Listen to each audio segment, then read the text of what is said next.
All right, so I guess I would consider myself an open-minded cynic or skeptic, I should say, when it comes to cryovolcanism.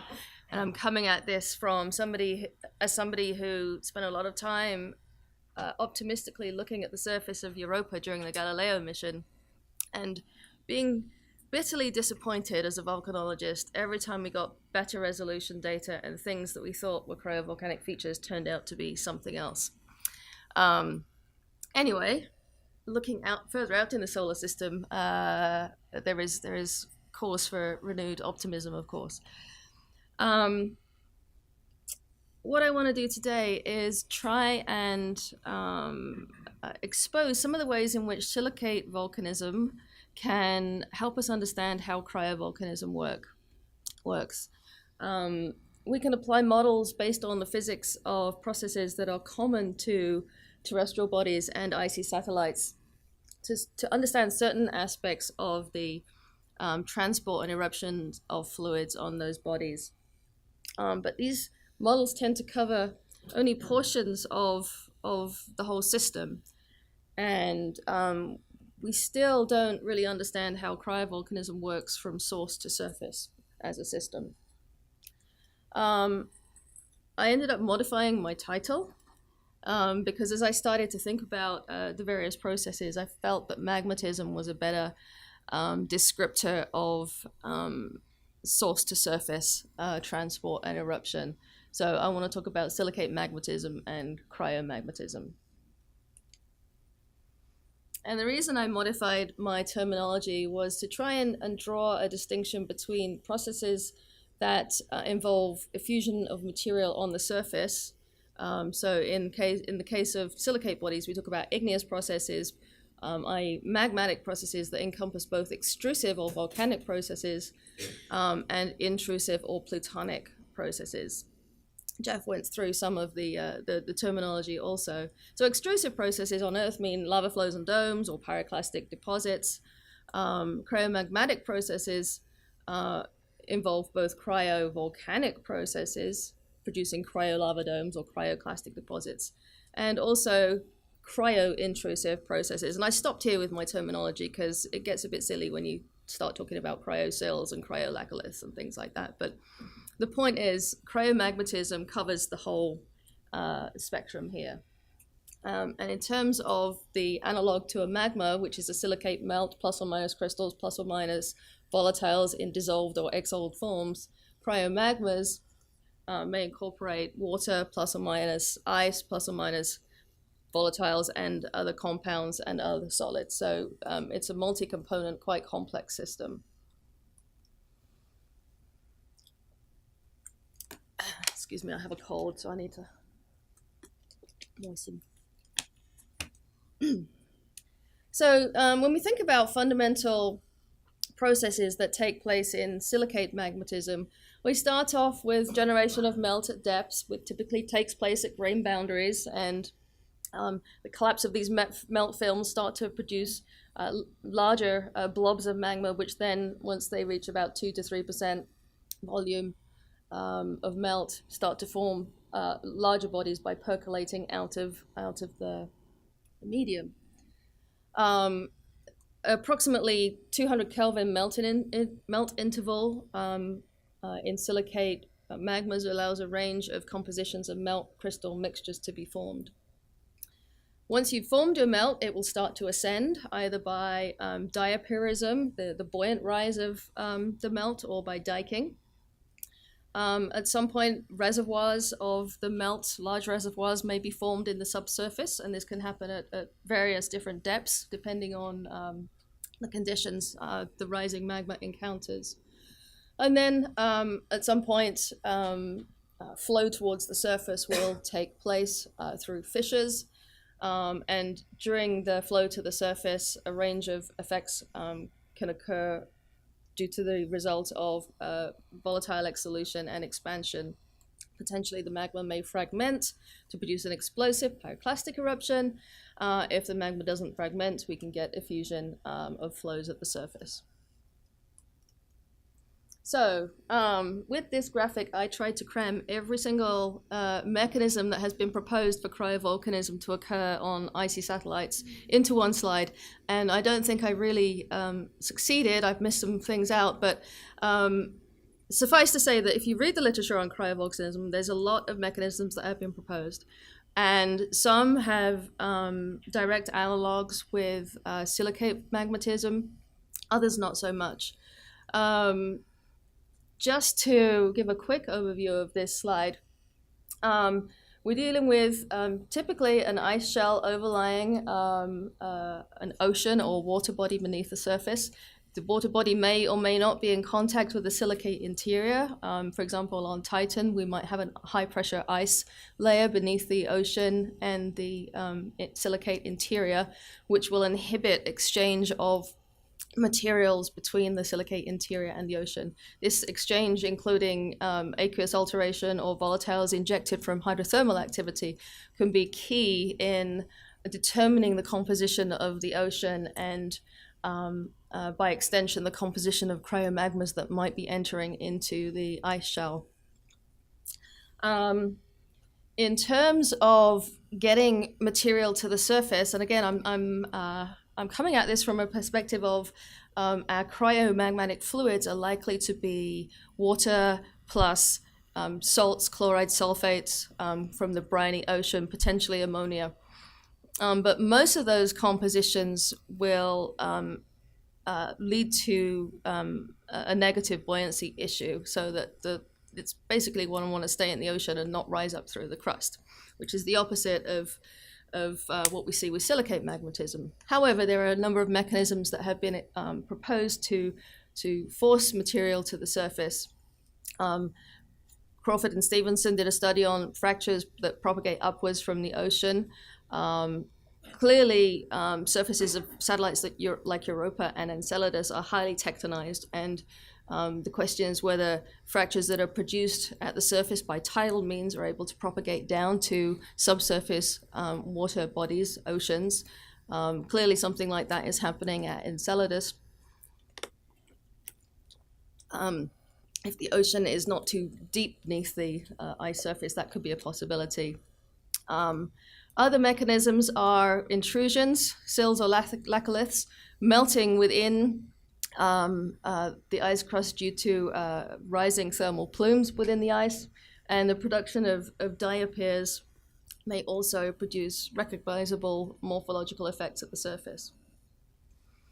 The ice shell will have a range of impurities or non-ice compositions within it, but the distribution and the species of those non-ice materials is unknown. And also ice shells may contain clathrates, which can in some cases lead to explosive emissions.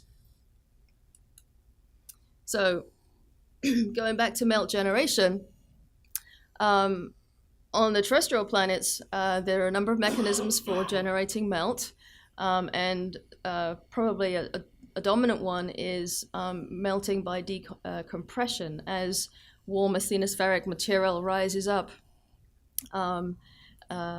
it starts to melt due to the release of pressure, and then this melt propagates into the overlying lithosphere. Melting can also take place by heat transfer. So for example, hot basaltic melts at the base of the continental crust can lead to melting of the lower melting temperature continental crustal materials by heat transfer. When we think about icy satellites and cryomagmatism, the presence of the ocean suggests that we don't need to worry about melting. There's already something melted there that is our source of cryomagmas. However, there may be mechanisms within the ice crust that lead to formation of additional melts. Melting by decompression probably doesn't work in ice shells, partly because, or largely because, the phase diagram of water suggests that decompression melting simply doesn't work.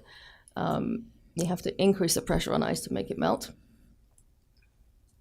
Another melting mechanism on terrestrial planets is flux melting. So in subduction zones, The heating of hydrated minerals releases water, which propagates upwards into the overlying subducted mantle wedge, and lowers the melting temperature to produce melts that can then rise buoyantly. This is unlikely to be a very dominant mechanism on icy satellites, except for the interesting case of Europa, where Kattenhorn and Proctor have suggested that subduction can take place and that melting of salts, perhaps in the subducting portion, can lead to eruptions of cryolavas. These wouldn't be completely analogous to the silicate case because the cryolavas would be negatively buoyant, but perhaps pressure conditions in the area above the subducting slab could force cryolavas to the surface. Now, in terms of diapirism, igneous diapirs are compositionally and thermally buoyant, so they are going to want to rise. They are partial melts of crystals plus liquid, and they ascend through the lithosphere by heating the surrounding country rock, allowing it to be parted as the diapir wants to rise upwards. On the other hand, dikes represent a brittle response rather than a ductile response to a brittle response of the country rock to a buoyant melt. So there is some debate in the literature about how common diapiric processes are versus diking processes. Is it a ductile response or is it an elastic response? For icy satellites, particularly Europa, it has been proposed that thermally buoyant diapirs can rise through the ice shell, perhaps in response to convection within the ductile layer of the ice and upwelling warm ice, inducing a diapir in the near surface ice. Some questions that I have related to this is, can we really call these bodies cryomagmas if they are solid state, warm, thermally rising ice? And do we call this cryovolcanism when a diapir may breach the surface and flow out over the surface, as Figueiredo et al. Found for Murias chaos on Europa? Head and Pappalardo have suggested that diapirs interacting with near-surface salty or briny portions of the ice shell can induce brine mobilization and effusion of those brines onto the surface. But it's unclear to me whether this is really good analog for silicate cryovolcanism, because silicate diapirs are a partial melt and these would be solid state. Can these diapirs incorporate a melt phase? For example, by melting salty ice as they rise up. Can those compositions be entrained and taken towards the surface? Perhaps if the diapir ascent rate exceeds the rate at which those denser compositions will want to filter downwards.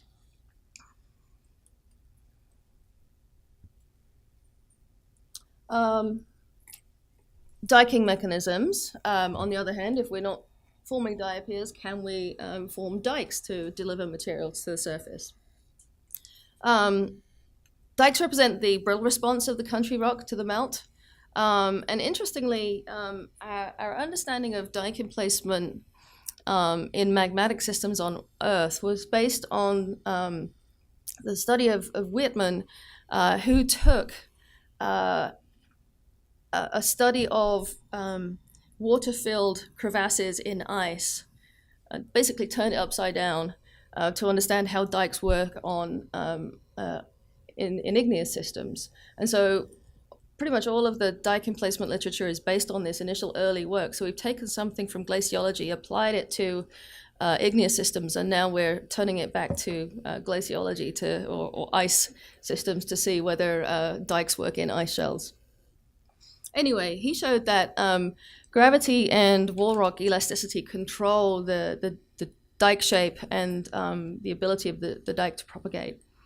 And the reason dikes buoyant dikes in silicate rocks want to propagate upwards is that the melt is less dense than the surrounding country rock. And so there is a pressure gradient in the dike that's drops off less than the surrounding lithostatic pressure gradient. This means that the pressure in the upper portion of the dike is higher than the country rock, which basically forces the rock apart. And at the base, the elastic response of the rock pinches the dike off. And this can continue to ascend, providing that pressure is sufficient to overcome the strength of the rock. In ice, then, fluid-filled fractures would want to propagate downwards. However, at the very tip of a dike, there's a low pressure zone that encourages or would encourage volatile exsolution and induce buoyancy. And Crawford and Stevenson were the first to suggest this as a mechanism for inducing upward propagating dikes or fractures within an ice shell. If a fracture can form, and that's a big if, at the base of the ice shell, then this exsolution effect can induce buoyancy and drive the fracture to the surface. And this was further picked up by Mitri et al. The big question is, are conditions conducive to fracture formation in the first place? What are the stresses like at the base of the ice shell? Are they high enough? Are they applied over a short enough time scale for the ice to respond in a brittle manner? And we're dealing with ice that's in contact with a warmer ocean at the base here.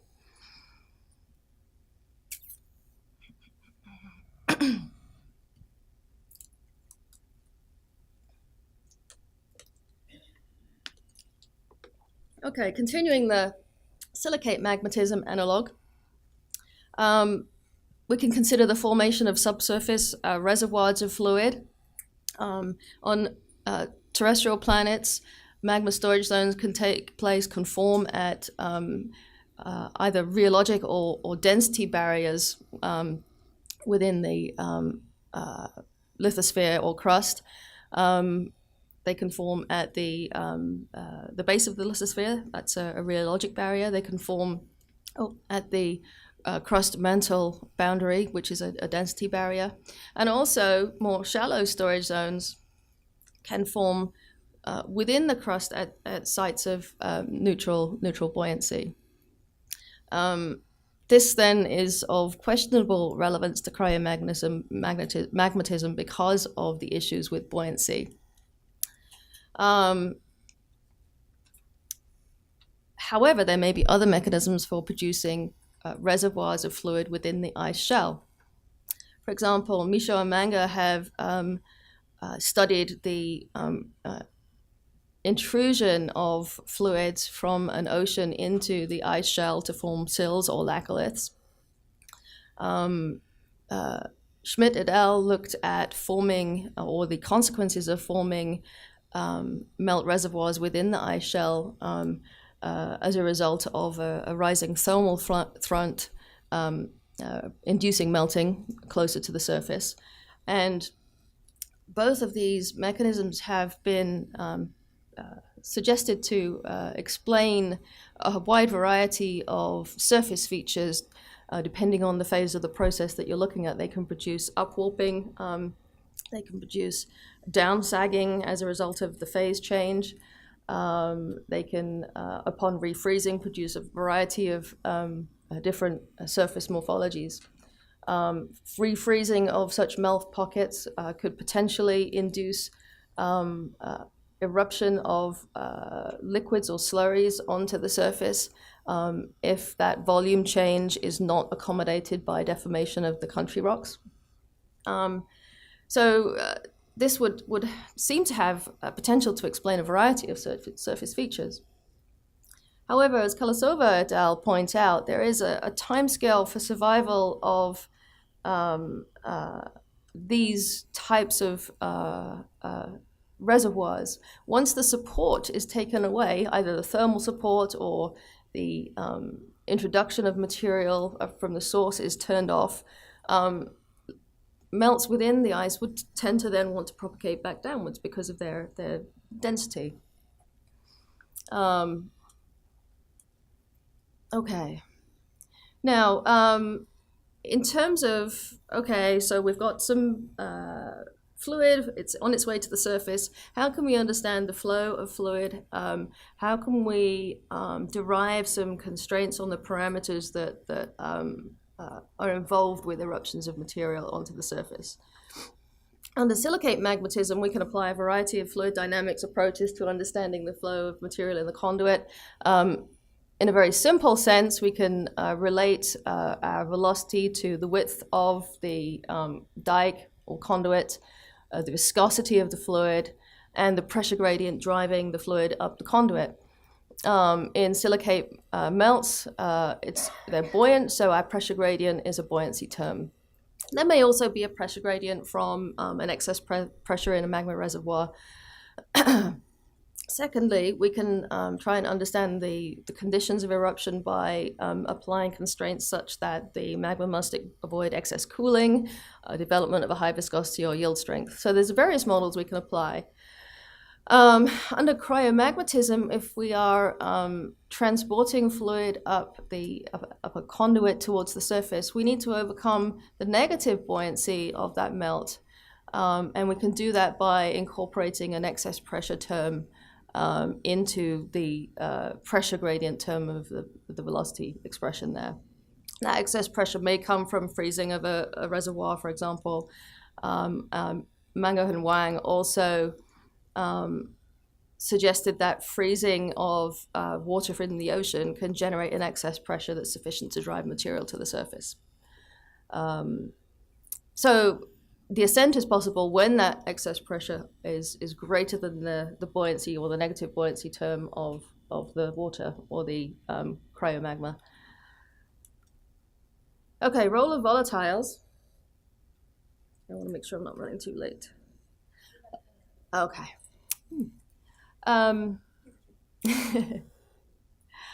In silicate magmatism, exsolution of volatiles, magmatic volatiles, primarily water and carbon dioxide, are key to accelerating the flow of the conduit and producing magma fragmentation.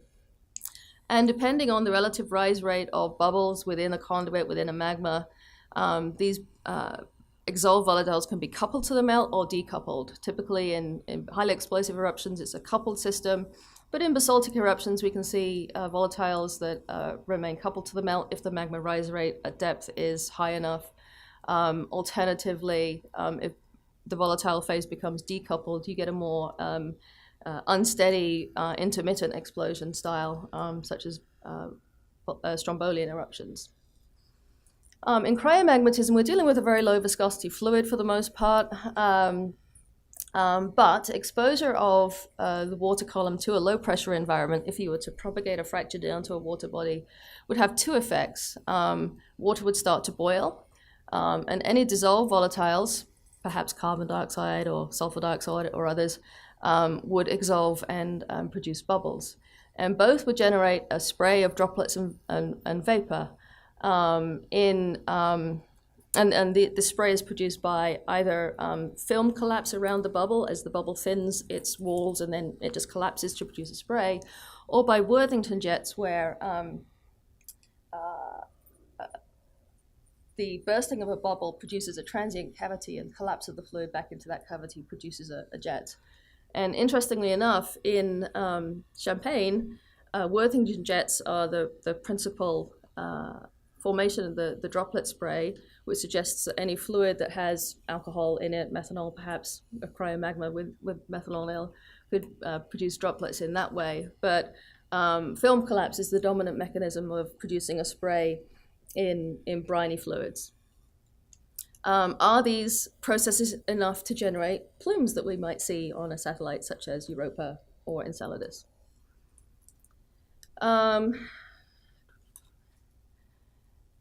Okay.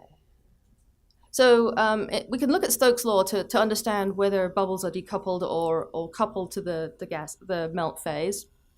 And Although Stokes' law breaks down at Reynolds numbers greater than about 1, so these numbers can't be trusted, we can see that even millimeter to centimeter size bubbles start to rise much more quickly. And unless the water phase is rising at those rates too, they will become uncoupled. This may be a mechanism for concentrating the gas phase at proportions higher than they would be in equilibrium within water, and this may be a way of helping to induce eruptive plumes that go hundreds of kilometers above the surface of a satellite such as Europa. So it may be that you need those extra dissolved volatiles above and beyond any boiling mechanism that would take place on exposing a column of water to the environment. I'll skip through this just because I'm running short on time, but most of the processes I've talked about so far have come out from the perspective of briny cryomagmas.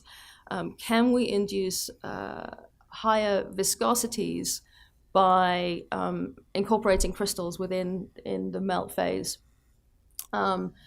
It's hard. I mean, for pure water, it has no freezing or melting interval in the same way that a silicate magma has.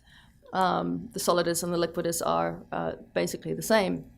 However, it's possible, as Linné has pointed out, it's possible that the inclusion of some impurities, some compounds within an essentially water cryomagma can produce a separation of the solidus and liquidus, and so then we can have compositions that include, or have cryomagmas that include crystals, and can then generate perhaps higher rheologies, viscosities. Because if we want to effuse essentially a low viscosity fluid, a watery, briny cryomagma onto the surface, we're going to produce features that have very little relief on them. It's going to take either the introduction of an exotic compound or an effusion of some kind of slurry or ice-rich material, or perhaps softened ice, to produce features that have relief to them. For example, we look at lava domes on Earth, and perhaps there are analogies with the domes that we see on Europa or on Ceres, and we can apply physics models to those to pull out parameters such as viscosity and effusion rate, and get a handle on what the properties and conditions of those erupting cryomagmas would have been. Okay, so I put this up again just to remind me to talk about things that I missed out. I haven't said much about tidal opening of fractures due to diurnal tides or non-synchronous rotation or true polar wander, but understanding those crustal stresses are probably key to understanding whether fractures can propagate and intersect water bodies beneath. So I won't talk about this at length, but I will raise the points that any cryomagmatic mechanism relies on conditions in the ice shell that are poorly known. What is the ice shell thickness? What is the brittle layer thickness? What are the pressure temperature conditions as a function of depth? What is the ice rheology, the porosity, the permeability, the strength of the ice? What is the distribution of non-ice materials within the ice shell? All of these are critical to understanding whether the physics of cryomagmatic mechanisms actually works. We can model what we want and come up with an answer, but until we have well-constrained parameters, we can't approach it from the physics side with any real confidence. Are the stresses in crusts are of sufficient magnitude and applied sufficiently rapidly to induce fractures? Clearly, they do on Enceladus, and we see fractures everywhere on most icy satellites, but do they intersect fluid bodies? Can fractures propagate from around freezing bodies within a ice shell? So silicate volcanism can provide some valuable information into cryovolcanic processes. but I think the applicability is really limited. Water has unique properties, which makes it difficult to model as a silicate magma analog. Other mechanisms may be required to push material from the subsurface to the surface. We should not overlook the fact that disciplines such as glaciology and hydrology probably play an equally important role in understanding cryovolcanic, cryomagmatic processes. And there are many open questions that require further focused study to answer all of the questions that I have. Okay, that's it.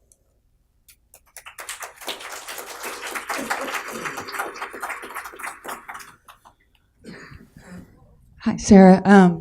I was just out in Big Bend, West Texas last week, camping on a magmatic dike, which only this crowd would find cool, so that's nice.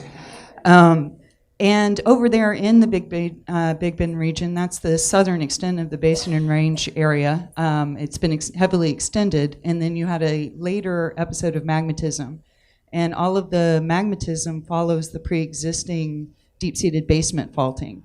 And so I just want to throw out that if the rock is already broken, the magma doesn't have to, the pressure inside the dike doesn't have to be so high. Right. It's a lot easier to follow that pre-existing fracture. And since we're dealing with bodies that are already heavily fractured, it's a lot easier to re-break a broken rock even if you've annealed it.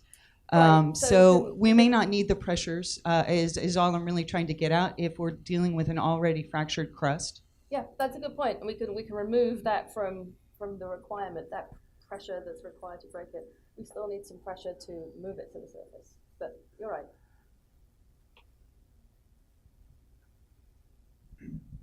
So you commented a bit on bubbles and their rise speeds within cryomagmas, which is something I'll be talking about a bit tomorrow. Yeah. You also said about the limits to the rise speeds of where Stokes flow is applicable, yeah. And while on icy worlds, you would expect the rise speeds to generally be faster because of the much lower viscosity. Based on Stokes flow, it turns out that the limiting case hits earlier in the velocity trends. And so the Davies and Taylor type sort of upper limit constraints on bubble rise speed, so where it goes from a radius squared to a radius relationship, hits earlier. And then for large bubbles, they actually are slower on these really low gravity worlds. Right. Quite often. That makes sense. And I know you're going to talk about this, so I'm looking forward to seeing what you have to say about that. So take what I said with a pinch of salt. But, yeah. While this is important, it relates to whether the expanding bubbles, the work done by them, can force the liquids to rise up the conduit, or whether the bubbles separate out. So. Okay. Yeah. More questions?